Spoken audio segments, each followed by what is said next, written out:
ಮೋಕ್ಷ ಮಾರ್ಗದಲ್ಲಿ ನಡೆಸುವುದೆಂಬನು ದರ್ಶನವು.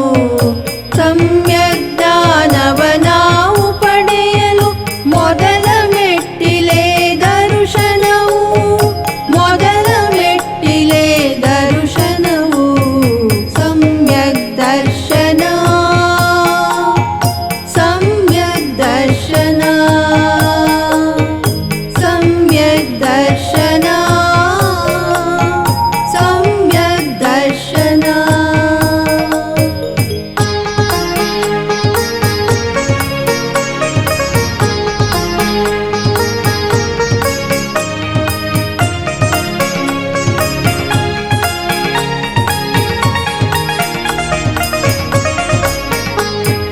ಪಾಪಕೂಪದಿಮ್ಮೇಲೆತ್ತೆಮ್ಮನು ಹೊರಗಿಣುಕಿಸುವುದು ದರ್ಶನವು. ಪಾಪಕೂಪದಿಮ್ಮೇಲೆತ್ತೆಮ್ಮನು ಹೊರಗಿಣುಕಿಸುವುದು ದರ್ಶನವು. ಇಂದ್ರಿಯ ಸುಖದಿಂದ ತೀಂದ್ರಿಯದೆಡೆ ಒಯ್ಯುವುದೆಮ್ಮನು ದರ್ಶನವು. ಒಯ್ಯುವುದೆಮ್ಮನು ದರ್ಶನವು ಸಮ್ಯಕ್ ದರ್ಶನ. ಸಮ್ಯಕ್ ದರ್ಶನ. ಸಮ್ಯಕ್ ದರ್ಶನ. ಸಮ್ಯಕ್ ದರ್ಶನ.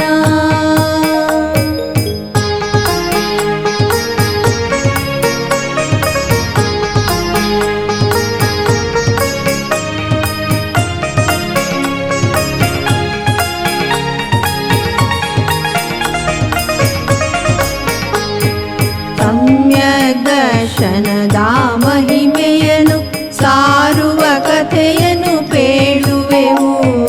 ಸಮ್ಯಕ್ ದರ್ಶನದ ಮಹಿಮೆಯನ್ನು ಸಾರುವ ಕಥೆಯನ್ನು ಪೇಳುವೆವು. ಕೇಳುವ ನಿಮಗೂ ಹೇಳುವ ನಮಗೂ ಸ್ಥಿರವಾಗಿರಲಿ ದರ್ಶನವು.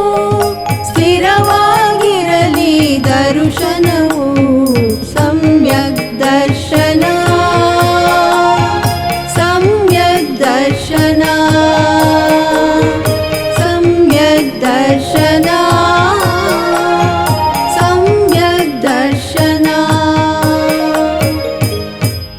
ಸಮ್ಯಕ್ ದರ್ಶನದ ಅಷ್ಟಾಂಗಕ್ಕೆ ಇದೋ ನಮ್ಮ ನಮನ.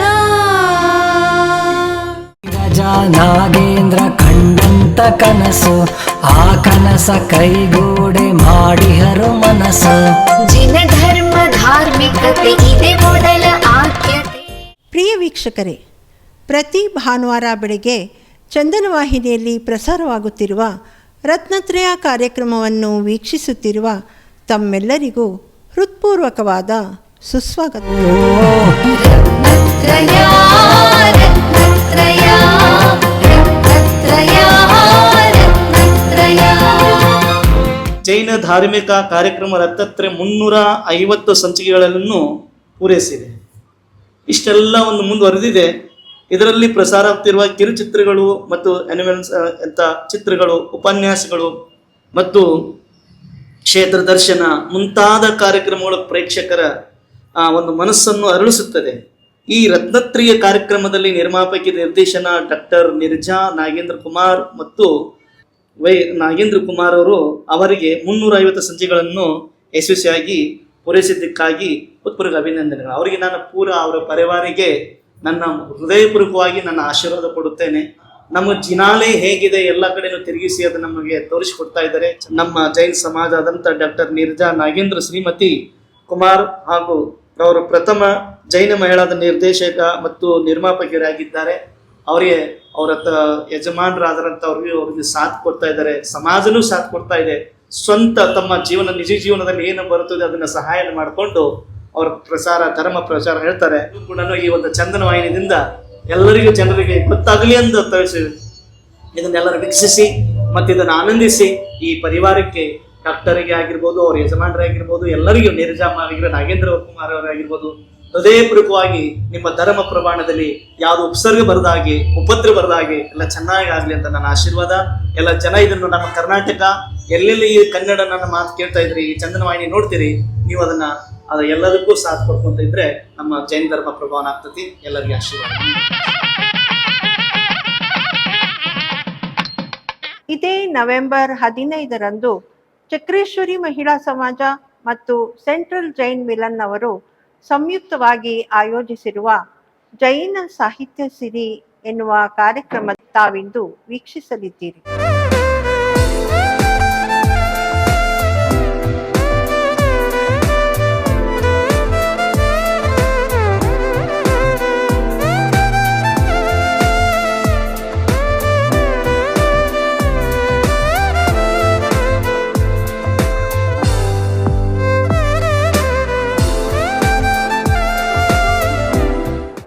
ಓಂಕಾರಂ ಬಿಂದು ಸಂಯುಕ್ತಂ ನಿತ್ಯಂ ಧ್ಯಾಯಂತೆ ಯೋಗಿನಃ ಕಾಮದಂ ಮೋಕ್ಷದಂ ಚೈವ ಓಂಕಾರಾಯ ನಮೋ ನಮಃ. ಎಲ್ಲರಿಗೂ ಜೈ ಜನೇಂದ್ರ. ಸಧರ್ಮ ಬಂಧುಗಳೇ, ಎಲ್ಲೋ ಒಂದು ಕಡೆ ಜೈನ ಸಾಹಿತ್ಯ ಅಂತಕ್ಕಂಥದ್ದು ಅಳಿದು ಹೋಗುವಂಥ ಸಮಯದಲ್ಲಿ ಪಂಪನ ಆದಿಪುರಾಣದ ಅನನ್ಯತೆ ಎಂಬಂತಹ ಒಂದು ವಿಶಿಷ್ಟ ವಿಷಯದ ಕುರಿತಾದ ಆ ಕಾರ್ಯಕ್ರಮದ ಆಲಿಸುವಿಕೆಗೆ ನಾವೆಲ್ಲರೂ ಇಲ್ಲಿ ತಯಾರಾಗಿ ಕುಳಿತಿದ್ದೇವೆ. ಮೊದಲಿಗೆ ಶ್ರೀಯುತ ವಿಮಲ್ ಜೈನ್ ರವರ ಧ್ವನಿಯಲ್ಲಿ ಭಕ್ತಿಯ ಕಡಲಲ್ಲಿ ತೇಲೋದಿಕ್ಕಂತ ಹೇಳಿ ಒಂದಷ್ಟು ಭಾವಗೀತೆಗಳನ್ನು ಹಾಗೆ ಭಕ್ತಿಗೀತೆಗಳನ್ನು ಕೇಳೋಣ. ಆನಂದಮಯಾಗಿ ಜಗಹೃದಯ ಏತಕ್ಕೆ ಭಯ ಮಾಡೋ, ಸೂರ್ಯೋದಯ ಚಂದ್ರೋದಯ ದೇವರ ದಯ ಕಾಣೋ. ಆನಂದಮಯ ಈ ಜಗಹೃದಯ ಬಿಸಿಲಿದು ಬರಿ ಬಿಸಿಲಲ್ಲವೋ, ಸೂರ್ಯನ ಕೃಪೆ ಕಾಣೋ. ಸೂರ್ಯನು ಬರಿ ರವಿಯಲ್ಲವೋ, ಆಭ್ರಾಂತಿಯ ಮಾಡೋ. ಆನಂದಮಯ ಈ ಜಗಹೃದಯ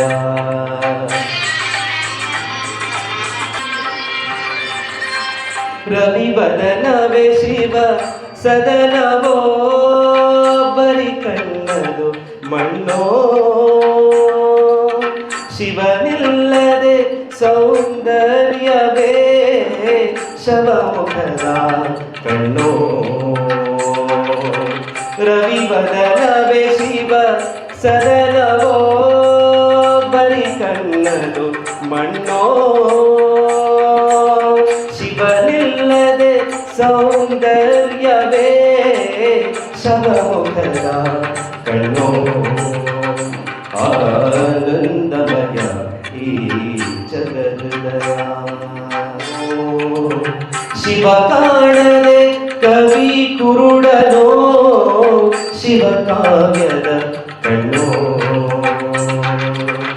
ಉದಯದೊಳೆ ಹೃದಯವ ಅದೇ ಅಮೃತದ ಕಣ್ಣೋ. ಕರಿಮುಗಿಲ ಬಾನಿನಲ್ಲಿ ಮಿಂಚರಡಲು, ತಾರೆಗಳು ಮೈಯ ಬಳಸಿ ಜುಮ್ಮೆನ್ನಲು. ಕರಿಮುಗಿಲ ಬಾನಿನಲ್ಲಿ ಮಿಂಚರಡಲು, ತಾರೆಗಳು ಮೈಯ ಬಳಸಿ ಜುಮ್ಮೆನ್ನಲು. ನವಭಾವ ತುಂಬಿ ತುಂಬಿ ಮನ ಹಾಡಲು, ನವಭಾವ ತುಂಬಿ ತುಂಬಿ ಮನ ಹಾಡಲು. ತೆರೆದಂತಿದೆ ಭಾಗ್ಯದ ಬಾಗಿಲು. ಜೈನ ಧರ್ಮೋದ್ಧಾರಕ ಆತ್ಮದುನ್ನತಿ ಮುಕ್ತಿ ಸಾಧಕ ಎಂದ ಶ್ರೀ ಜಿನನಾಯಕ. ಜೀವದಯೆಯನು ಜಗಕ್ಕೆ ಸಾರಿದ ಜೈನ ಧರ್ಮೋದ್ಧಾರಕ ಆತ್ಮದುನ್ನತಿ ಮುಕ್ತಿ ಸಾಧಕ ಎಂದ ಶ್ರೀ ಜಿನನಾಯಕ. ಎಂದ ಶ್ರೀ ಜಿನನಾಯಕ.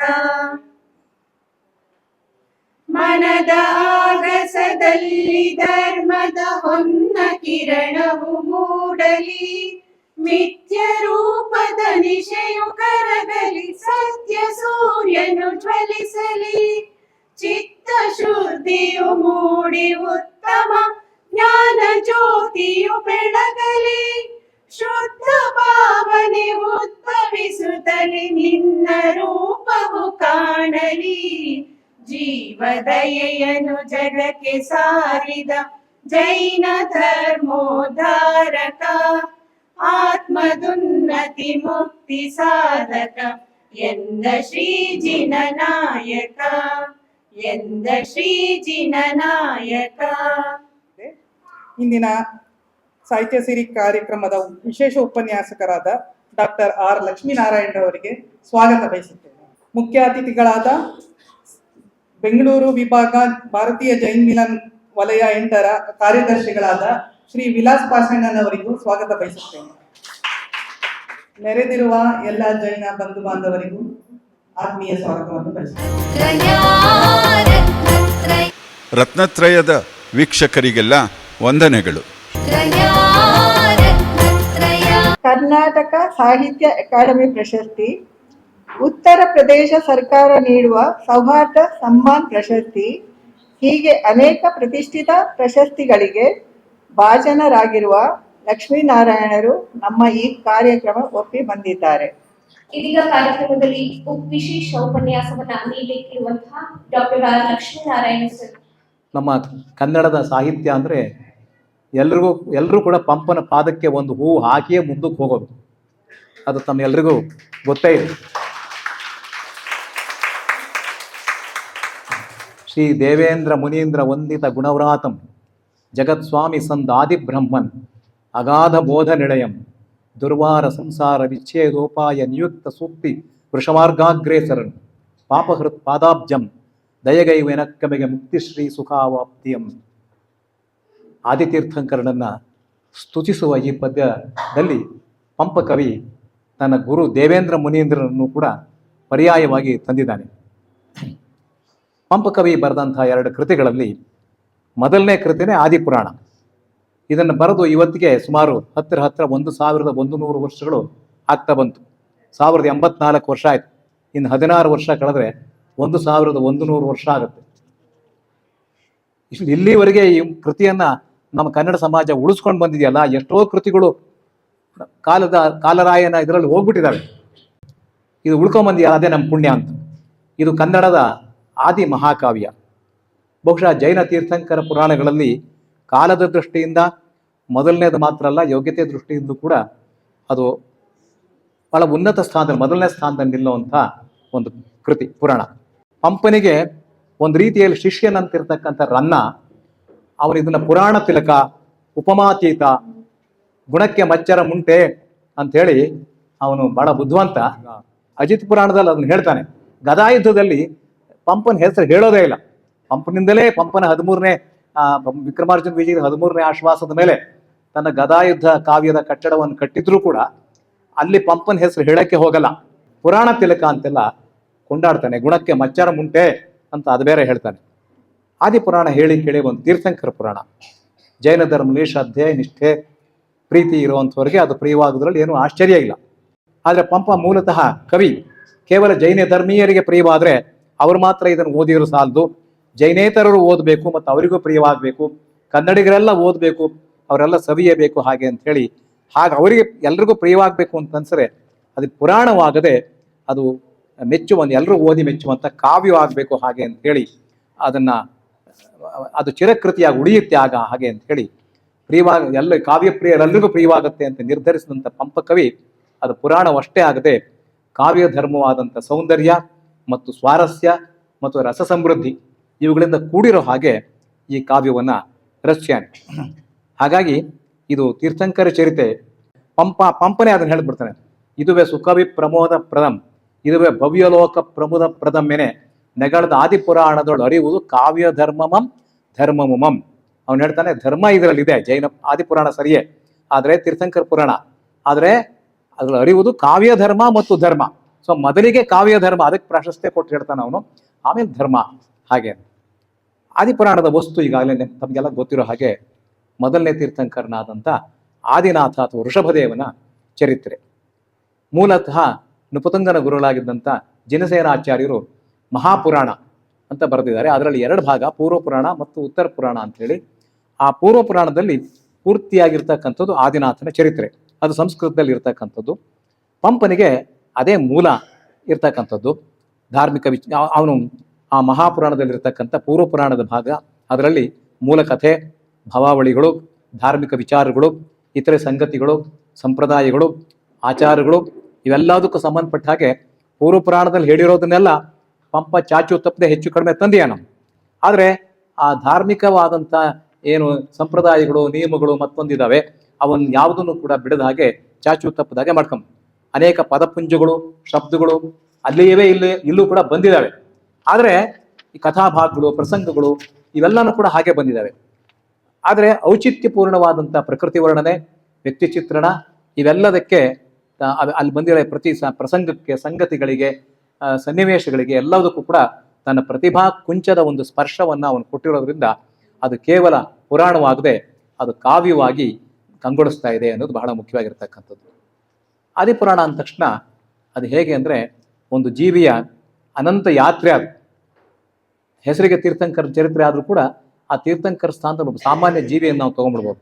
ಈ ಲೋಕದಲ್ಲಿ ಹುಟ್ಟಿದಂಥ ಸಾಮಾನ್ಯ ಜೀವವೊಂದು ತನ್ನ ಕರ್ಮದ ಫಲವಾಗಿ ಭವಗಳಲ್ಲಿ ಬೆಂದು ಅಲ್ಲಿಯ ಸಂಕಷ್ಟಗಳ ಕಸ ಮುಸುರೆಗಳಲ್ಲಿ ತೊಳಲಿ ಬಳಲಿ ಬೆಂಡಾಗಿ ತನ್ನೆಲ್ಲ ಕಾಳಿಕೆಗಳನ್ನು, ಕಲ್ಮಶಗಳನ್ನೆಲ್ಲ ಕಳ್ಕೊಂಡು ಪರಿಶುದ್ಧ ಚೇತನವಾಗಿ ವಿಕಾಸಗೊಳ್ಳುತ್ತಾ ಹೋಗುವ ಕಥೆ. ಹಾಗಾಗಿ ಮನುಷ್ಯನ ವಿಕಾಸದ ಕಥೆ ಇಲ್ಲಿ ಹೇಳ್ತಕ್ಕಂಥದ್ದು. ಜೀವಿ ಮಾಗುವ ಕಥೆ. ಒಂದು ಜೀವ ಈ ಲೋಕದ ಜಂಜಡಗಳಲ್ಲಿ, ಭೋಗದ ಕೆಸರಿನ ಉಸಬಿನಲ್ಲಿ ಸಿಕ್ಕಿಕೊಂಡ್ರೂ ಕೂಡ ಅಲ್ಲಿಯೇ ಕೂತು ಹೋಗದೆ ಅದರಿಂದ ಬಿಡಿಸ್ಕೊಂಡು ಭೋಗದ ಕ್ಷಣಿಕ ಸಂಸಾರದ ನಿಸ್ಸಾರತೆಗಳನ್ನು, ಕ್ಷಣಿಕತೆಯನ್ನು, ನಿಸ್ಸಾರತೆಗಳನ್ನು ಮನವರಿಕೆ ಮಾಡಿಕೊಂಡು ಅದರಿಂದ ಹೊರಗೆ ಬಂದು ಮೇಲ್ಮೇಲಕ್ಕೆ ಊರ್ಧ್ವಮುಖವಾಗಿ ಏರುತ್ತಾ ಕೇವಲ ಜ್ಞಾನವನ್ನು ಪಡೆದು ಜೀವನ ಅಂದ್ರೆ ಸಂಸ್ಕೃತದಲ್ಲಿ ನೀರು ಅಂತ ಅರ್ಥ ಇದೆ. ಆ ನೀರನ್ನ ತೀರ್ಥವಾಗಿ ಮಾಡಿಕೊಂಡಂಥವನು ತೀರ್ಥಂಕರ, ತೀರ್ಥವನ್ನಾಗಿ ಮಾಡಿಕೊಂಡಂಥವನು ಅಂತ. ಏನನ್ನ ಅಂದ್ರೆ ಜೀವನವನ್ನ ತೀರ್ಥವಾಗಿ ಮಾಡ್ಕೊಂಡವನು, ನೀರನ್ನ ತೀರ್ಥವಾಗಿ ಮಾಡ್ಕೊಂಡವನು. ಜೀವನ ಅಂದ್ರೆ ನದಿ, ಜೀವನ ಅಂದ್ರೆ ನೀರು, ಈ ಎಲ್ಲ ಅರ್ಥಗಳಿದೆ. ಜೀವನ ಅಂದ್ರೆ ಲೈಫ್ ಅನ್ನೋ ಅರ್ಥ ಇದೆ. ಅಂದ್ರೆ ಒಂದ್ ರೀತಿಯಲ್ಲಿ ಯಾರು ಬೇಕಾದ್ರೂ ಕೂಡ ಯಶ್ಚಿತ್ ವ್ಯಕ್ತಿ ಕೂಡ ತನ್ನ ಸಾಧನೆಯ ಬಲದಿಂದ ಕೇವಲ ಜ್ಞಾನ ಪಡೆಯಬಲ್ಲ ಅಂತಕ್ಕಂಥ ಭರವಸೆಯನ್ನ ಮೂಡಿಸ್ತಕ್ಕಂಥ ಕೃತಿ. ಹಾಗಾಗಿ ಅದು ಎಲ್ಲರಿಗೂ, ಮನುಷ್ಯರೆಲ್ಲರಿಗೂ ಕೂಡ ಅನ್ವಯಿಸ್ತಕ್ಕಂಥ, ಎಲ್ಲರೂ ಓದಬೇಕಾದಂಥ, ಎಲ್ರಿಗೂ ಆಪ್ಯಾಯಮಾನವಾಗುವಂಥ ಕೃತಿಯಾಗಿದೆ. ಆದಿಪುರಾಣದಲ್ಲಿ 3 ಭಾಗ ಇದೆ. ಒಂದು ಅದು ತೀರ್ಥಂಕರನ ಕಥೆ ಮಧ್ಯದಲ್ಲಿ ಬರುತ್ತೆ. ಮೊದಲನೇ ಭಾಗ ತೀರ್ಥಂಕರನ ಹಿಂದಿನ 10 ಜನ್ಮಗಳ ಅಥವಾ ಭವಾವಳಿಯ ಕಥೆ ಬರುತ್ತೆ. ತೀರ್ಥಂಕರನ ಮುಂದಿನ ಪೀಳಿಗೆ ಅಂದ್ರೆ ಅವನ ಮಕ್ಕಳು, ಅವ್ರ ಕಥೆ ಅದು 3ನೇ ಭಾಗ. ಹೀಗಾಗಿ ಈ 3 ಕೂಡ ಸೇರ್ಕೊಂಡು ಅದಕ್ಕೊಂದು ಏಕ ಸೂತ್ರತೆ ಬಂದಿದೆ ಅಂತ, ಏಕ ಕೇಂದ್ರ ಅದಕ್ಕೊಂದು ಲಭ್ಯವಾಗಿದೆ. ಎಲ್ಲ ಆದಿನಾಥನ ಸಂಬಂಧಪಟ್ಟದ್ದೇನೆ. ಮತ್ತು ಒಂದು ಆರ್ಗ್ಯಾನಿಕ್ ಯೂನಿಟಿ ಅಂತ ಏನ್ ಹೇಳ್ತೀವಿ, ಸಾವಯವ ಸಮಗ್ರೀಕರಣ ಶಿಲ್ಪ ಅಂತ ಹೇಳ್ತಾರೆ, ಅದು ಇದಕ್ಕೆ ಬಂದಿದೆ. ಇಲ್ಲಿ ಜನ್ಮಾಂತರದ ಕಥೆಗಳು ಒಬ್ಬನೇ ವ್ಯಕ್ತಿಯ ಬೆಳವಣಿಗೆಯ ವಿವಿಧ ಹಂತಗಳನ್ನು ಸೂಚಿಸುತ್ತವೆ. ಅವನ ಮಕ್ಕಳ ಕಥೆ ಅವನದ್ದೇ ವ್ಯಕ್ತಿತ್ವದ ಇನ್ನೊಂದು ಮುಖವನ್ನು ಸೂಚಿಸುತ್ತೆ. ಹಾಗಾಗಿ ಯಾಕೆಂದ್ರೆ ಆತ್ಮ ವೈ ಪುತ್ರನಾಮಾಸಿ ಅಂತ ಹೇಳ್ತಾರೆ. ಪುತ್ರ ಅನ್ನೋದೇ ತಾನೇ ಪುತ್ರ ಅಂತಕ್ಕಂಥದ್ದು, ತಾನೇ ಹುಟ್ಟಿರ್ತಾನೆ ಪುತ್ರನಾಗಿಂತ ಅರ್ಥದಲ್ಲಿ. ಹಾಗೆ ಈ ರೀತಿಯಲ್ಲಿ ಇದೊಂದು ವ್ಯಕ್ತಿತ್ವ ವಿಕಾಸದ ಕಥೆ ಅಥವಾ ಜೀವ ವಿಕಾಸದ ಕಥೆ. ಇದನ್ನು ಕನ್ನಡ ವಿಮರ್ಶೆ ಈಗಾಗಲೇ ಗುರುತಿಸಿದೆ. ಮೊದಲೆರಡು ಭಾಗಗಳು ಆದಿನಾಥನ, ಈ ಆದಿಪುರಾಣದ ಮೊದಲೆರಡು ಭಾಗಗಳು, ಮೊದಲು ಬರ್ತಕ್ಕಂಥ ಭವಾವಳಿಗಳು ಮತ್ತು ಆದಿನಾಥನ ಕಥೆ, ಭೋಗದ ಬಗ್ಗೆ ಅವನಿಗೆ ವೈರಾಗ್ಯ ಅದು ಬರ್ತಕ್ಕಂಥದ್ದನ್ನ ಸೂಚಿಸಿದ್ರೆ, ಮಕ್ಕಳಿಗೆ ಸಂಬಂಧಿಸಿದಂಥ 3ನೇ ಭಾಗ ಅದು ಅಹಂಕಾರ ನಿರಸನ, ಅಹಂಕಾರದ ಒಂದು ತ್ಯಾಗ, ಅಹಂಕಾರವನ್ನು ಬಿಟ್ಕೊಡ್ತಕ್ಕಂಥದ್ದು, ಅದನ್ನು ಸೂಚಿಸುತ್ತೆ ಅಂತ ಹೇಳಿ ಈಗ ಕನ್ನಡ ವಿಮರ್ಶಕರ ಮೇಲೆ ಗುರುತಿಸಿದೆ.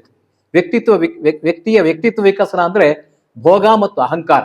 ಅಹಂಕಾರ ಅದು ರಾಜ್ಯಾಧಿಕಾರ ಆಗ್ಬೋದು, ಐಶ್ವರ್ಯದ ಅಹಂಕಾರ ಆಗ್ಬೋದು, ಅದು ಕಾಮದ ಅಹಂಕಾರವೂ ಕೂಡ ಆಗ್ಬೋದು.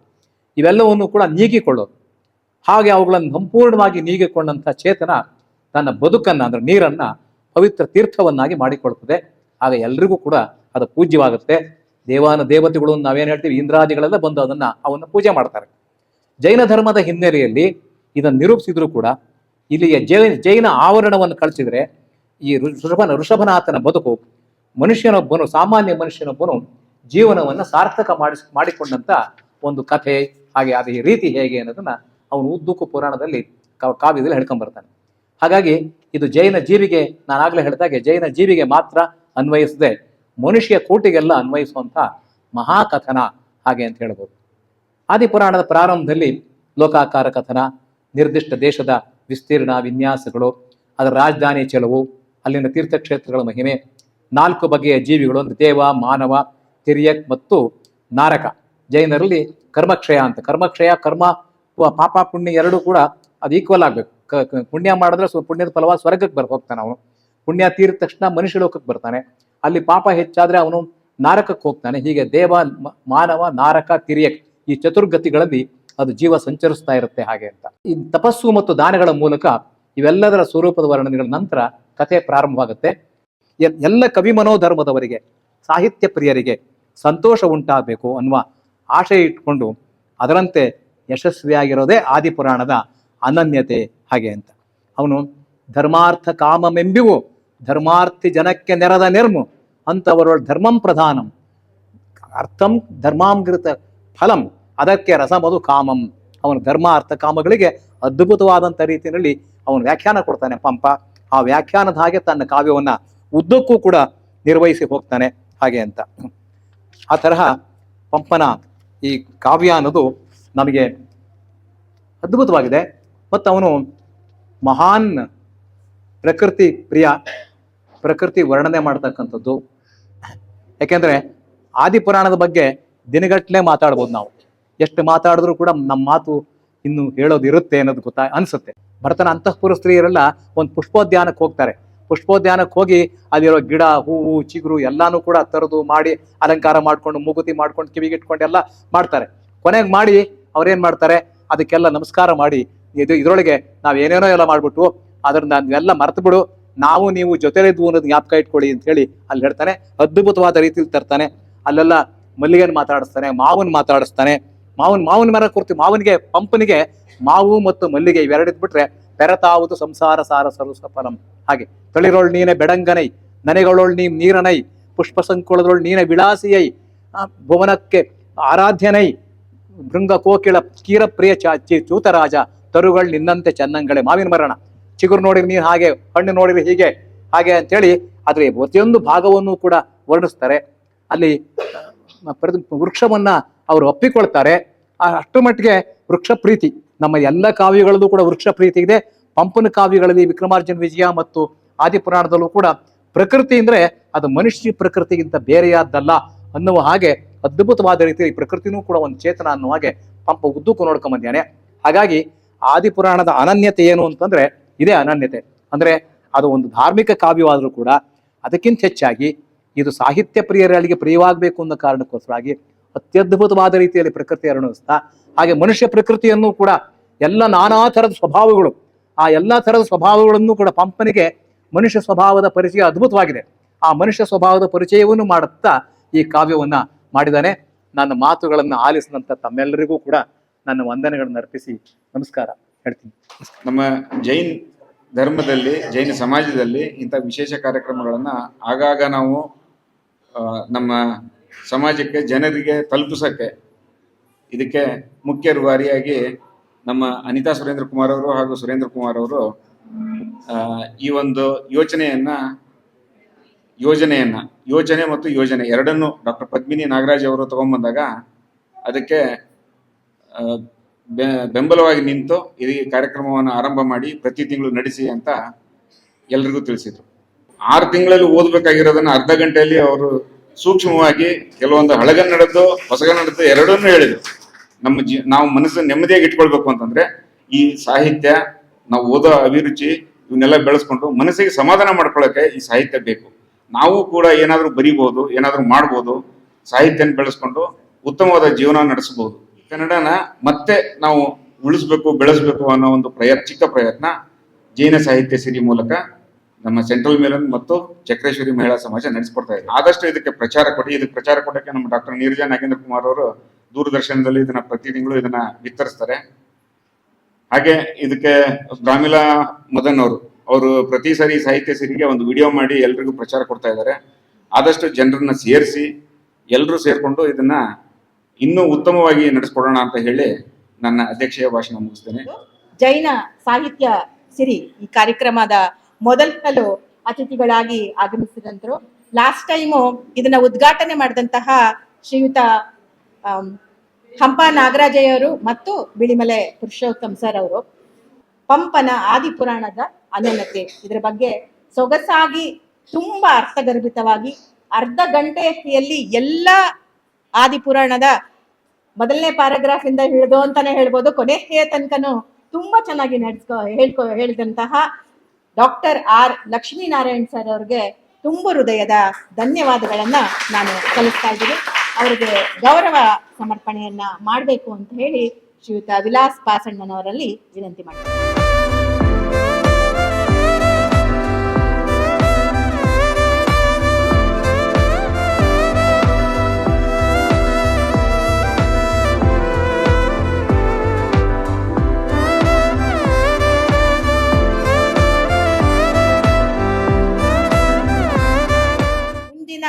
ಜೈನ ಸಾಹಿತ್ಯ ಸಿರಿ ಕಾರ್ಯಕ್ರಮ 6ನೇ ತಾರೀಕು ಡಿಸೆಂಬರ್ ಇದೇ ಸಭಾಂಗಣದಲ್ಲಿ ನಡೆಯುತ್ತೆ.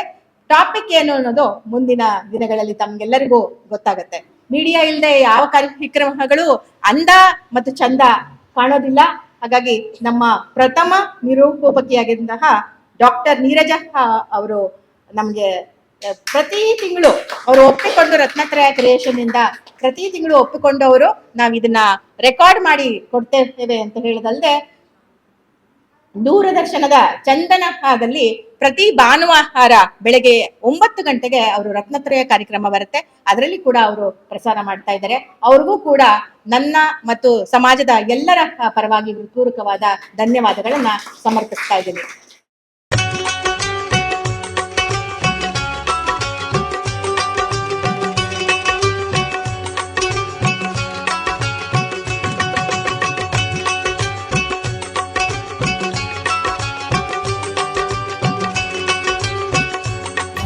ನಾಗೇಂದ್ರ ಕಂಡಂತ ಕನಸು, ಆ ಕನಸ ಕೈಗೂಡೆ ಮಾಡಿಹರು ಮನಸ್ಸು.